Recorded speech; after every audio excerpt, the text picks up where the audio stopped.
Waiting for the bus on a Monday, but I figured I would tell you about my first weekend in Portland, Oregon. I moved here last Wednesday, and I haven't explored a whole lot, but I've tried to get out a little bit every day, at least go to a new coffee shop. I've tried a couple different restaurants and bars, sometimes one and the same, because every bar here has food, and that's one thing that I love.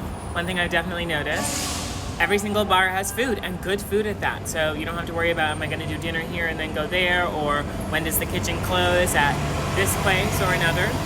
One thing I've also noticed, however, is that stuff, which I kind of anticipated, and I knew this would be a learning curve, but stuff does close earlier. It seems a lot of the times when I'm walking around, like in my neighborhood, that I'm the only one up. That I rarely pass other people, or there'll be like one other person I encounter.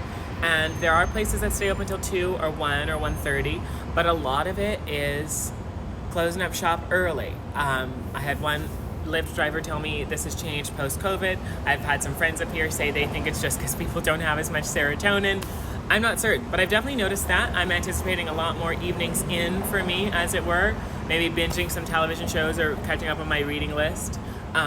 The weather so far has not really affected me. I have noticed the general filter over everything, but I see a lot of similarities between Portland, Oregon and Raleigh, North Carolina, and they seem to be these sort of cities that have still a small town feel, that are very green, that have both, yes, tall buildings, but also historical buildings, and not too far outside of these more urban areas, actual like historical buildings and suburbs, still surrounded by trees. Raleigh was very much the same way, a city that sort of built itself out instead of up. Of course, different cultures and stuff, but every day I've managed to find something interesting to do. This random Eat the Rich, Gays Eat the Rich carnival was in the park on, I think, Saturday. I saw a poster for that, randomly decided to just go. I went to CC Slaughter's yesterday for piano karaoke. That was fun with Saint Syndrome, who was so sweet. I've been to a couple different restaurants now, food trucks, I noticed cider is a big thing, so I've tried a couple different ciders here.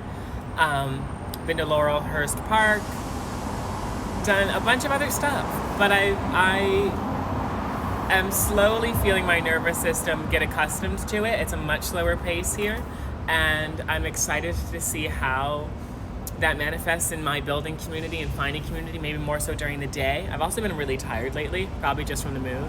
But I'm also intrigued to see how these earlier evenings and stuff and just the change in culture affect my own creativity. So follow for more musings. If there's stuff in Portland you think I need to do, drop it in the comments. If you're a fellow transplant, share your own thoughts. And in a couple of days, I'll share my thoughts after one full week in the city.